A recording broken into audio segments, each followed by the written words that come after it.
नमस्कार, आप देख रहे हैं के न्यूज इंडिया। मैं हूं आपके साथ तन्वी सक्सेना। रुक करेंगे खबरों का, लेकिन उससे पहले एक नजर हेडलाइंस पर।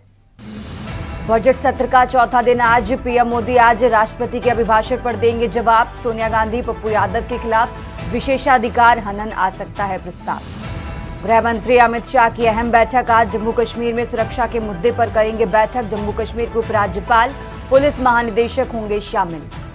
दिल्ली की सभी 70 सीटों पर वोटिंग कल। 19% प्रत्याशी दागी। 5 की संपत्ति 100 करोड़ पार।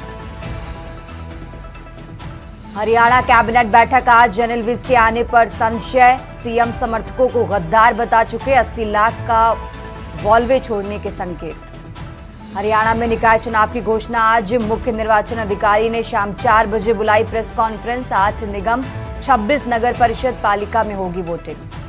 देश के 13 राज्यों में घने कोहरे का अलर्ट। पंजाब, हरियाणा समेत 7 राज्यों में बारिश।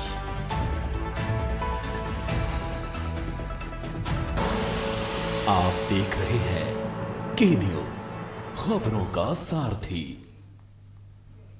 अब रुक करते हैं खबरों का और देश की बात की शुरुआत करेंगे दिल्ली की खबर से। दिल्ली से बड़ी खबर आपको बता रहे हैं। आज प्रधानमंत्री नरेंद्र मोदी शाम 5 बजे लोकसभा में बोलेंगे। आपको बता दें, धन्यवाद प्रस्ताव पर चर्चा का जवाब देंगे पीएम मोदी। राष्ट्रपति के अभिभाषण पर धन्यवाद प्रस्ताव पर जवाब देंगे। शाम 5 बजे पीएम मोदी जवाब देंगे। ये बड़ी खबर आपको राजधानी दिल्ली से बता रहे हैं।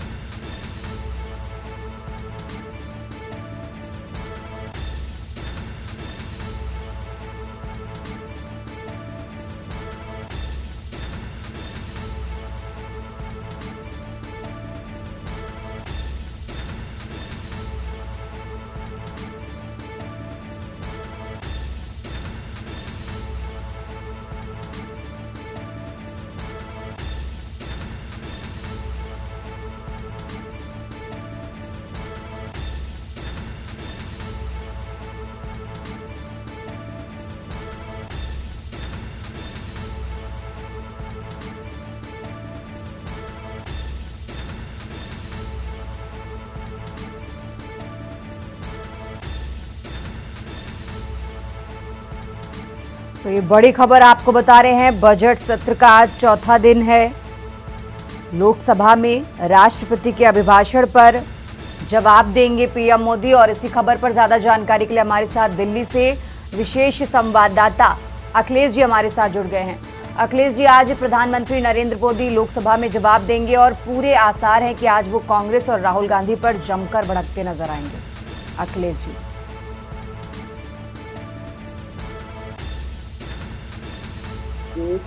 बजट सत्र का आज चौथा दिन है और लोकसभा में जब आज सदन की कार्रवाई 11 बजे शुरू होगी, तो 11 बजे सदन की कार्रवाई शुरू होते ही विपक्ष का हंगामे का आसार है और विपक्ष लगातार कई मुद्दों पर चर्चा की मांग करने को लेकर हंगामा कर भी रहा है और मुद्दे उठा भी रहा है। आज इसी को लेकर संसद के सदन में लोकसभा में 5 बजे प्रधानमंत्री नरेंद्र मोदी को बोलना है और प्रधानमंत्री नरेंद्र मोदी को राष्ट्रपति के संसद के संयुक्त अधिवेशन में हुए अभिभाषण पर चर्चा आज करनी है। इसको लेकर जब प्रधानमंत्री नरेंद्र मोदी 5 बजे लोकसभा में सदन में बोलने के लिए खड़े होंगे तो विपक्ष हंगामा कर सकता है, क्योंकि जिस तरह से विपक्ष के सांसदों ने राष्ट्रपति के अभिभाषण के दौरान लोकसभा और राज्यसभा दोनों सदनों में लगातार सरकार को घेरने का काम किया, सरकार पर कई तरह के आरोप लगाए और सरकार तरह पर कई बदले की भावना की कार्रवाई करने का आरोप लगाते हुए सरकार को लोकसभा में घेरने का काम किया।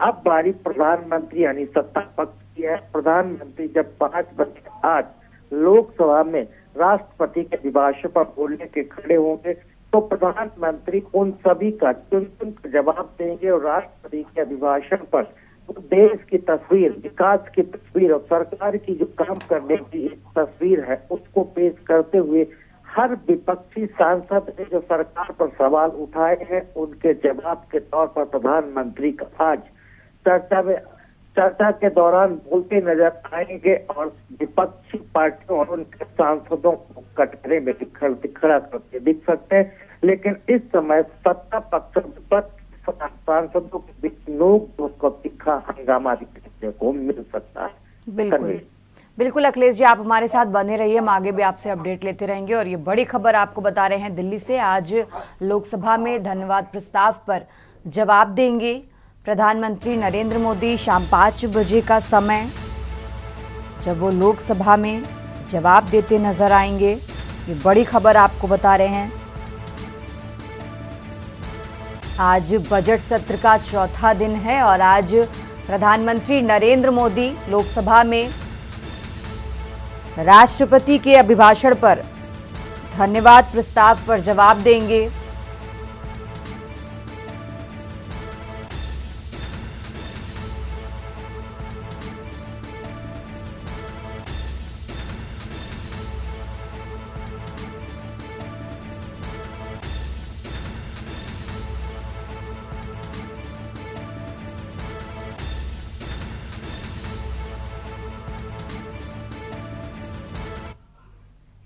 देश की बात में आगे बढ़ते हैं। दिल्ली से एक और बड़ी खबर आपको बता रहे हैं। राजधानी दिल्ली से एक और अहम जानकारी, जहां लोकसभा में नए यूजीसी नियमों के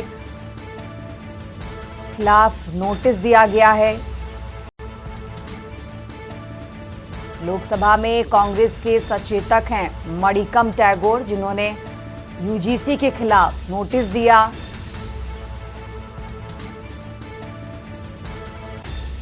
लोकसभा में नए यूजीसी नियमों पर नोटिस दिया गया है। ये बड़ी खबर आपको दिल्ली से बता रहे हैं। लोकसभा में कांग्रेस के सचेतक हैं मणिकम टैगोर, जिन्होंने नोटिस दिया है। कुलपतियों को नियुक्ति अनुबंध शिक्षकों की भर्ती पर प्रस्ताव। दिल्ली से बड़ी खबर आपको बता रहे हैं, जहां लोकसभा में नए यूजीसी नियमों पर नोटिस दिया गया है।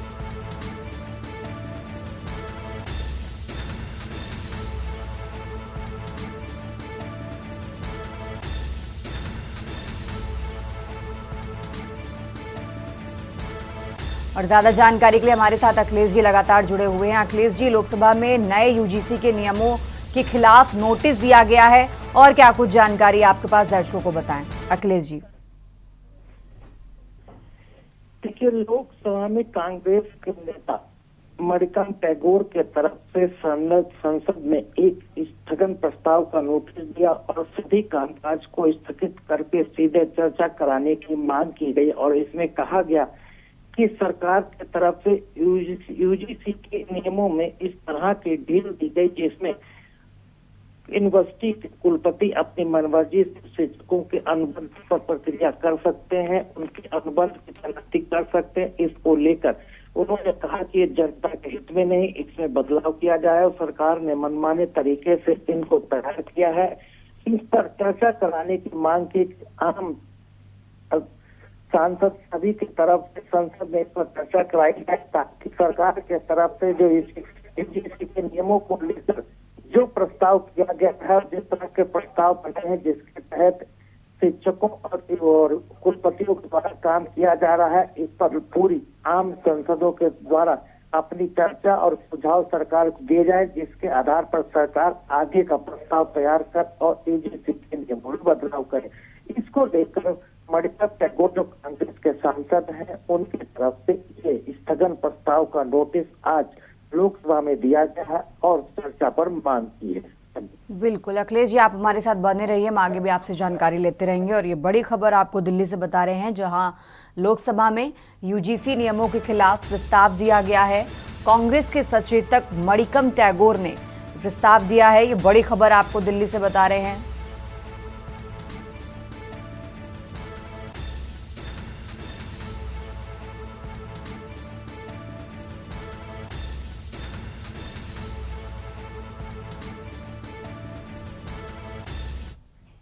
खबरों में आगे बढ़ते हैं, लगातार बात कर रहे हैं दिल्ली की। दिल्ली से एक और बड़ी खबर आपको बता रहे हैं। गृह मंत्री अमित शाह की आज अहम बैठक होगी, ये बड़ी खबर आपको दिल्ली से बता रहे हैं। और इस बैठक में जम्मू कश्मीर में सुरक्षा के मुद्दे पर चर्चा की जाएगी। जम्मू कश्मीर में सुरक्षा को लेकर इस बैठक में मंथन किया जाएगा। दिल्ली से बड़ी खबर आपको बता रहे हैं। जम्मू कश्मीर के उपराज्यपाल, पुलिस महानिदेशक इस बैठक में मौजूद रहेंगे। दिल्ली से बड़ी खबर आपको बता रहे हैं। आज गृह मंत्री अमित शाह महत्वपूर्ण बैठक करने वाले हैं।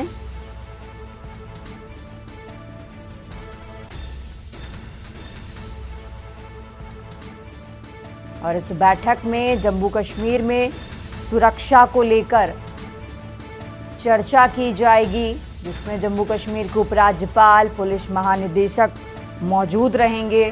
दिल्ली से बड़ी खबर आपको बता रहे हैं। आज गृह मंत्री अमित शाह एक महत्वपूर्ण बैठक करेंगे, जिसमें जम्मू कश्मीर में सुरक्षा को लेकर इस बैठक में मंथन होगा।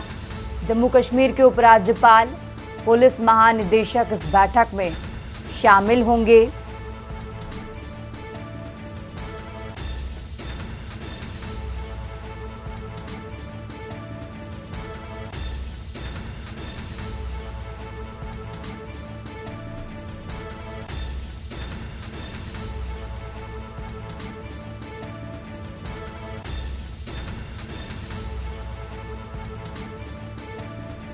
और ज्यादा जानकारी के लिए हमारे साथ अखिलेश जी लगातार जुड़े हुए हैं। अखिलेश जी, आज जम्मू कश्मीर में सुरक्षा को लेकर गृह मंत्री अमित शाह महत्वपूर्ण बैठक करने वाले हैं, मंथन किया जाएगा। इस बैठक से जुड़ी क्या कुछ जानकारी है आपके पास? लगातार जम्मू कश्मीर के सुरक्षा माहौल को लेकर केंद्र सरकार सक्रिय है और केंद्र सरकार की तरफ से केंद्रीय गृह मंत्री की अध्यक्षता में एक बैठक होगी। इस बैठक में सुरक्षा मामलों की जो टीम निगरानी है वो अधिकारियों के भी शामिल किया गया है और अधिकारी इस बैठक में शामिल होंगे। समीक्षा बैठक में उन हालातों पर और उन सुरक्षा एजेंसी पर भी चर्चा की जाएगी कि किस प्रकार जम्मू कश्मीर के अंदर सुरक्षा व्यवस्था के हालात हैं और वहां पर केंद्र शासित प्रदेश और चुनाव होने के बाद सुरक्षा मामलों में क्या तब्दीली देखी गई है, इसको लेकर आज मंथन होना है। और नए सुरक्षा नियमों के तहत वहां पर जो सरकार अब काम कर रही है, उस सरकार और एलजी के बीच में तालमेल कैसा है, केंद्र सरकार के दिशा निर्देशों के तहत ही वहां की प्रदेश सरकार जो केंद्र शासित सरकार है वो काम कर रही है या नहीं कर रही है, सुरक्षा को लेकर किसी तरह की कोई ढील तो नहीं दी जा रही है और उसमें जो सुरक्षा एजेंसियां वहां पर सक्रिय हैं उनको किसी प्रकार की सुरक्षा इनपुट्स को लेकर जो लगातार निर्देश दिए जा रहे हैं उस पर कोई लगा हस्तक्षेप हो रहा है या नहीं, इन तमाम चीजों को लेकर आज केंद्रीय गृह मंत्री बैठक करेंगे और इस बैठक में लगातार सुरक्षा एजेंसियों से जुड़े बड़े अधिकारी भी शामिल होंगे। तो देखना होगा जब आज बैठक होगी और बैठक में केंद्रीय गृह मंत्री दिशा निर्देश क्या जारी कर सकते हैं या फिर वहां के लिए क्या इनपुट जारी किए जाते हैं। ठीक है अखिलेश जी, आप हमारे साथ बने रहिए, हम आगे भी आपसे जानकारी लेते रहेंगे। और ये बड़ी खबर आपको राजधानी दिल्ली से बता रहे हैं, जहां गृह मंत्री अमित शाह आज एक अहम बैठक करेंगे, जिसमें जम्मू कश्मीर में सुरक्षा को लेकर इस बैठक में चर्चा की जाएगी। जम्मू कश्मीर के उपराज्यपाल और पुलिस महानिदेशक इस बैठक में मौजूद रहेंगे और जम्मू कश्मीर में सुरक्षा को लेकर इस बैठक में मंथन किया जाएगा। दिल्ली से बड़ी खबर आपको बता रहे हैं।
देश की बात में फिलहाल वक्त तो चला एक छोटे से ब्रेक का।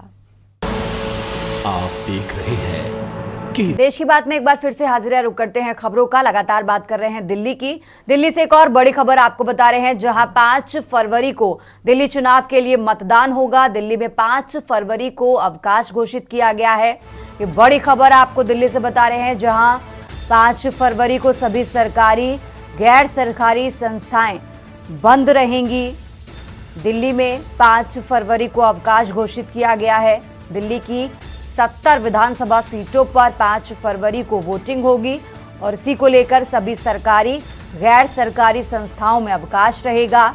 ये बड़ी खबर आपको दिल्ली से बता रहे हैं। और आपको बता दें, दिल्ली चुनाव के नतीजे 8 फरवरी को आएंगे। उससे पहले 5 फरवरी को यहां सभी 70 विधानसभा सीटों पर मतदान होगा और इसी के लिए 5 फरवरी को अवकाश घोषित किया गया है। सभी सरकारी गैर सरकारी संस्थाओं पर अवकाश घोषित किया गया। दिल्ली से बड़ी खबर आपको बता रहे हैं।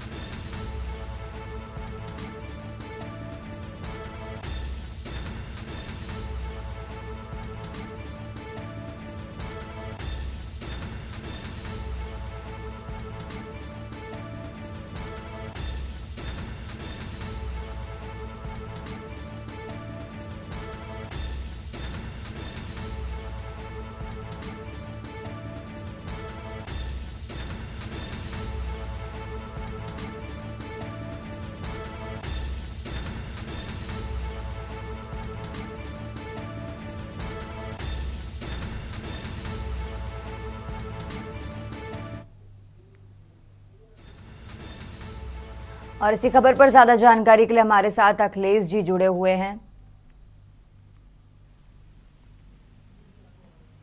अखिलेश जी, आपको हमारी आवाज आ रही है? अखिलेश जी से संपर्क नहीं हो पा रहा है, हम दोबारा कोशिश करेंगे। और ये बड़ी खबर आपको दिल्ली से बता रहे हैं, जहां 5 फरवरी को दिल्ली की 70 विधानसभा सीटों पर मतदान होना है और इसी के लिए 5 फरवरी को दिल्ली में सभी सरकारी और गैर सरकारी संस्थाएं बंद रहेंगी।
खबरों में आगे बढ़ते हैं और देश की बात में अब बात कर रहे हैं मध्य प्रदेश की। और खबर आपको बता रहे हैं भोपाल से।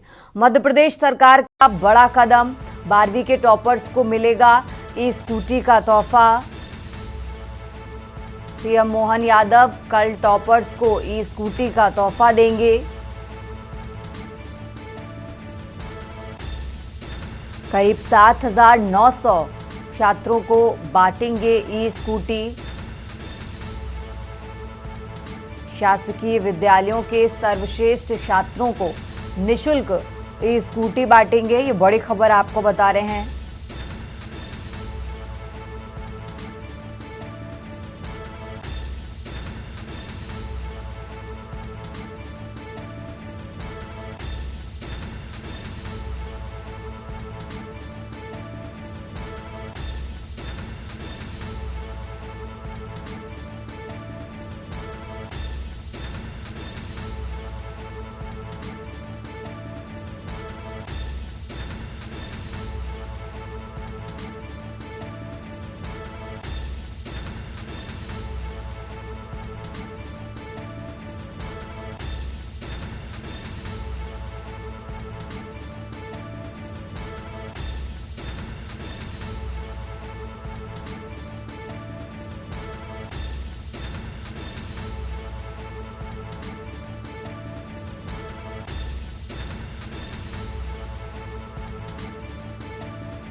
यहाँ रुकेंगे एक छोटे से ब्रेक के लिए, जल्द हाजिर होंगे।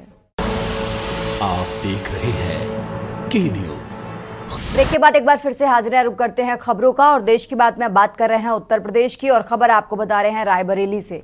रायबरेली से अहम जानकारी, जहां एसपी डॉक्टर यशवीर सिंह की तबादला एक्सप्रेस, 46 पुलिस कर्मियों के कार्यक्षेत्र में बदलाव किया गया है। ये बड़ी खबर आपको बता रहे हैं, जिसमें 9 इंस्पेक्टर, 12 एसआई और 27 कांस्टेबल शामिल हैं, जिनके कार्यक्षेत्र में बदलाव किया गया। कानून व्यवस्था के मद्देनजर ये बड़ा फैसला लिया गया है। रायबरेली से खबर आपको बता रहे हैं, ओम प्रकाश तिवारी को भेजा गया अपराध शाखा। आदर्श सिंह बने हरचंदपुर थाने के नए प्रभारी। हरचंदपुर थानेदार को खीरो थाना सौंपा गया है। रायबरेली से खबर आपको बता रहे हैं, जहां एसपी डॉक्टर यशवीर सिंह की तबादला एक्सप्रेस चली और करीब 46 पुलिसकर्मियों के कार्यक्षेत्र में बदलाव किया गया।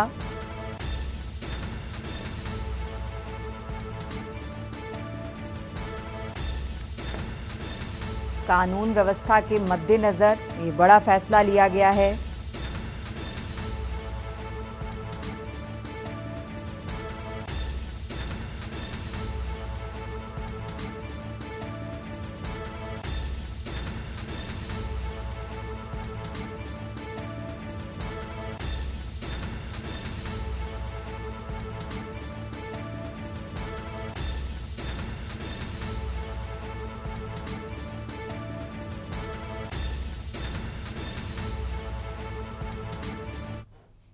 खबरों में आगे बढ़ते हैं और अब खबर आपको हमीरपुर से बता रहे हैं, जहां 2 ट्रकों की भिड़ंत और ट्रकों में आग लगी।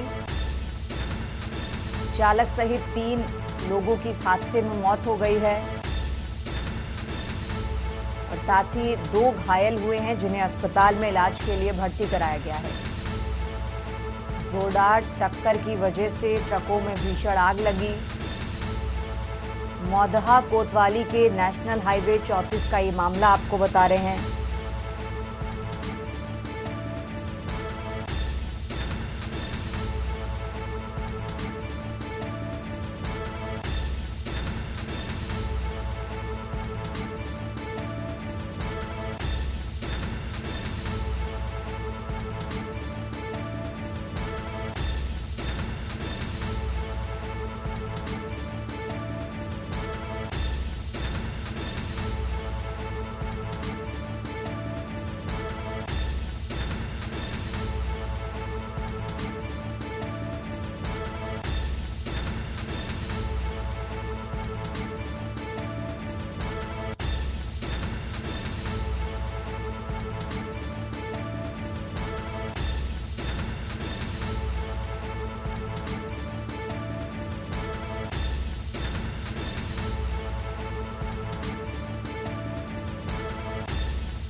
आज दिनांक 3 फरवरी 2025 को रात्रि करीब 8:30 बजे मौधा पुलिस को यह सूचना प्राप्त हुई कि ग्राम छिरका मोड़ और गजानन ढाबा के करीब 2 ट्रकों में भिड़ंत होने के कारण आग लग गई है। तुरंत थाना पुलिस व फायर ब्रिगेड की गाड़ियां मौके पर पहुंची और आग बचाव के कार्य में जुट गई। 2 ट्रक, जिसमें से एक लदा हुआ था और एक खाली था। एक ट्रक में 2 लोग सवार थे और एक ट्रक में 3 लोग सवार थे। एक ट्रक से एक व्यक्ति घायल था, उसको उपचार के लिए थाना CHC मौधा भेजा गया है और दूसरे ट्रक में से भी एक व्यक्ति घायल था, जिसको उपचार के लिए CHC मौधा भेजा गया है। दोनों ठीक हैं और सुरक्षित हैं। कुल 3 लोगों के अधजले शव प्राप्त हुए हैं और जिनको आवश्यक कार्रवाई के लिए पोस्टमार्टम के लिए भेजा जा रहा है। मौके पर लॉ एंड ऑर्डर की कोई समस्या नहीं है, ट्रैफिक भी सुचारू रूप से चल रहा है। खबरों में आगे बढ़ते हैं, अब बात कर रहे हैं बुलंदशहर की। बुलंदशहर से खबर आपको बता रहे हैं, जहां अज्ञात वाहनों ने 2 लोगों को मारी टक्कर और टक्कर लगने से मौके पर ही दोनों की मौत हो गई है। मृतकों में पुलिस ने एक युवक की पहचान कर ली है, तो वहीं दूसरे युवक की अभी तक पहचान नहीं हो पाई है। बुलंदशहर से खबर आपको बता रहे हैं, पासू थाना क्षेत्र का ये मामला।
और अब खबर आपको हरदोई से बता रहे हैं, जहां हाई टेंशन लाइन की चपेट में आने से डंपर में लगी आग।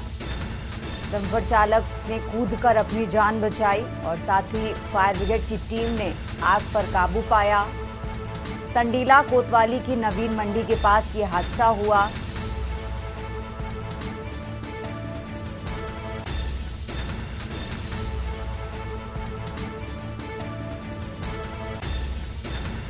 हरदोई से खबर आपको बता रहे हैं, जहां हाई टेंशन लाइन की चपेट में आने से डंपर में लगी आग।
खबरों में आगे बढ़ते हैं और अब खबर आपको कन्नौज से बता रहे हैं, जहां तेज रफ्तार स्कूली वैन पलटी। वैन में सवार थे 1 दर्जन से ज्यादा बच्चे। वैन पलटने के बाद वैन चालक मौके से फरार हुआ। घायल बच्चों को परिजन अस्पताल ले गए। बिना मानक के चल रहे स्कूल में लगे वाहन। आपको बता दें, कृष्णा पब्लिक स्कूल की ये वैन थी। एलपीजी गैस से चल रही थी स्कूली ओमनी वैन। छिबरामऊ के सिकंदरपुर क्षेत्र जगतपुर की ये घटना आपको बता रहे हैं, कन्नौज से खबर।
बीस होने लगा बच्चा इस बैन में। हाँ बच्चा आए वो बच्चा है ना अब प्रतिदिन हम 1 महीना कह रहे हैं टाइम चेंज करो, ना टाइम चेंज करो और ना गाड़ी दूसरी चल गई कि बस खराब हुई है आई थी फलाना दिमाग को। अब यही बातें कि रोज चल रही है और आए और रंगबाजी और दिखाई दे। सभी बच्चों को लेकर जाओ। अच्छा, कितने में पढ़ते हो तुम? एक लड़का ने भाई निकालो कि देखो जगत बंद। को कमी की रंगी तब हमने देखो। किस स्कूल में पढ़ते हो? कहाँ स्कूल ये बस तेज चलाता था? बताओ। तेज गाना बजाता था गाड़ी में।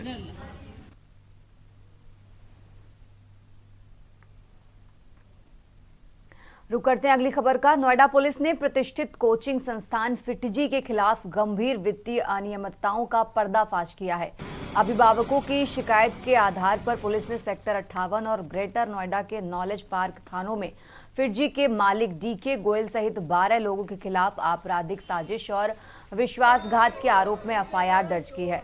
जांच के दौरान पुलिस को फिटजी के विभिन्न बैंकों में सैकड़ों बैंक खाते मिले हैं, जिनमें एक्सिस बैंक में 172, आईसीआईसीआई बैंक में 205 और एचडीएफसी बैंक में 5 खाते शामिल हैं। अब तक पुलिस ने 7 लाख रुपए सीज किए, जबकि सैकड़ों अन्य खातों की जांच जारी है। ये मामला शिक्षा क्षेत्र में वित्तीय पारदर्शिता और नैतिकता पर गंभीर प्रश्न खड़े करता है। फिटजी जैसे प्रतिष्ठित संस्थान से इस प्रकार की अनियमितताओं का सामने आना छात्रों और अभिभावकों के विश्वास को ठेस पहुंचाता है और शिक्षा जगत की साख पर भी सवाल उठाता है।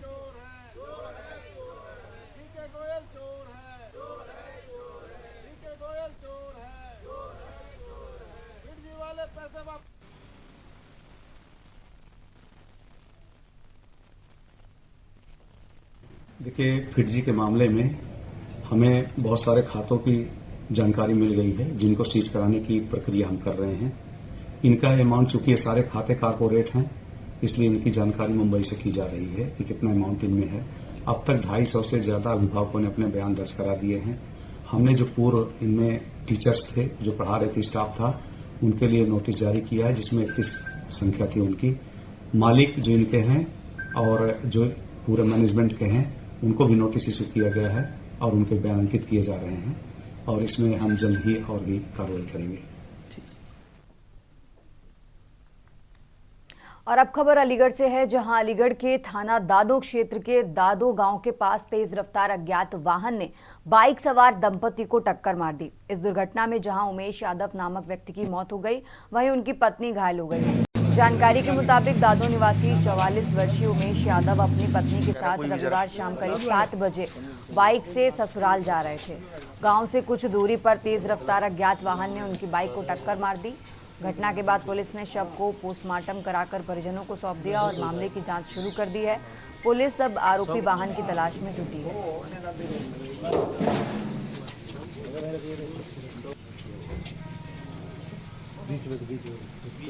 कपड़ा मत पकड़ना, जाना मजबूत है। एक पीछे और बैठा लो किसी को।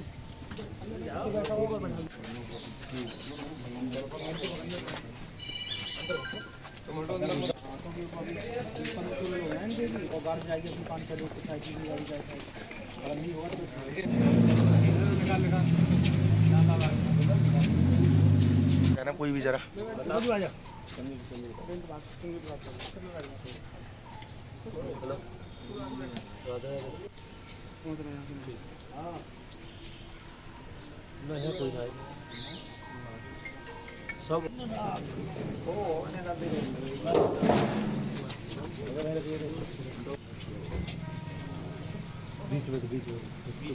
कपड़ा मत पकड़ना, जाना मजबूत है।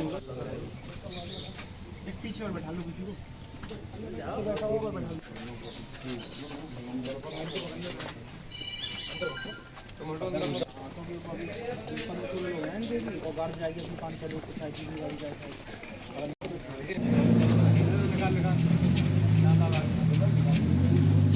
कहना कोई भी जरा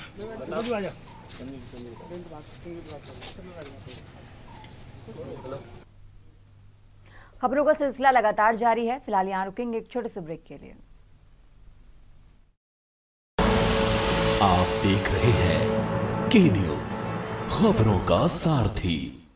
ब्रेक के बाद एक बार फिर से हाजिर रुक करते हैं खबरों का। खबर अलीगढ़ से है, जहां अलीगढ़ के थाना महुआ खेड़ा क्षेत्र के रामघाट रोड पर अज्ञात वाहन ने बाइक सवार पीएसी के जवान को टक्कर मार दी। इस घटना में पाक के जवान की मौके पर ही दर्दनाक मौत हो गई।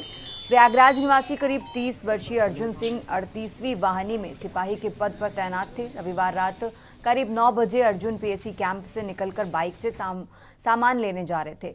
रामघाट रोड पर तेज रफ्तार अज्ञात वाहन ने बाइक को टक्कर मार दी, जिसके चलते अर्जुन की मौत हो गई।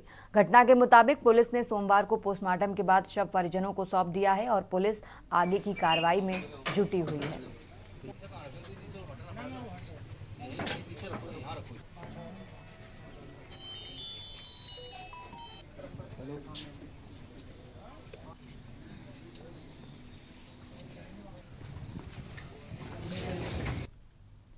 सर 38 से पीएसी वाहिनी में ही तैनात थे और रात में लगभग 8 बजे बाहर निकले थे। गेट के सामने से करीब 500 मीटर दूर और वहाँ पर कोई बड़ा वाहन से सामने से टक्कर बिल्कुल हुआ। उसका हेडलाइट और हैंडल टूट गई है, चेहरे पे पूरी तरह से फट गया है, चेहरा एकदम टूट गया है।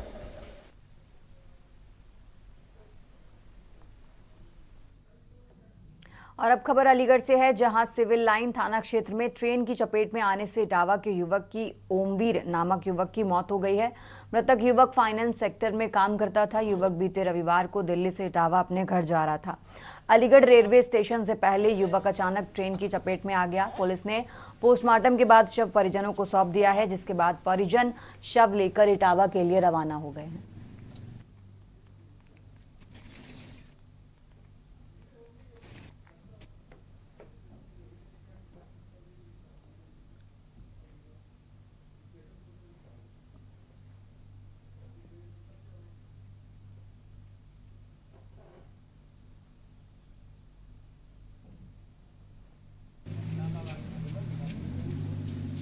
तो संज्ञान मैं भी कुछ नहीं बता, क्योंकि ट्रेन में आपको क्या जानकारी मिली?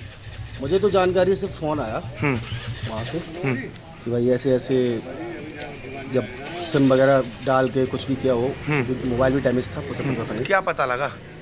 ये पता चला मैंने कल शाम को आगे शनाख्त की, देखा कि हाँ भाई है। परसों ये निकले थे रात में। तो हादसा किस चीज़ से, ट्रेन से हुआ है? ट्रेन से। किस जगह? ये अलीगढ़ क्रॉस ही किया है, उसके बाद ही अब मैं भी ये नहीं कह सकता कि हाँ भाई। तो ये ट्रैवल कर रहे थे क्या? हाँ। कहाँ से कहाँ? दिल्ली से जा रहे थे, इटावा घर जा रहे थे, मतलब हाँ। नौकरी से। क्या करते थे ये SBI में है और गवर्नमेंट एम्प्लॉय है? गवर्नमेंट नहीं है, प्राइवेट में है, प्राइवेट सेक्टर, रिकवरी डिपार्टमेंट में है। रिकवरी में है।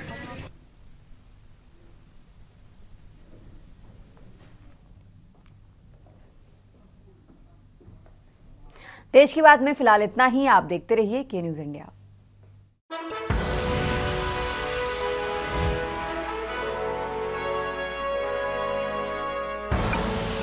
आप देख रहे हैं के न्यूज़, खबरों का सार।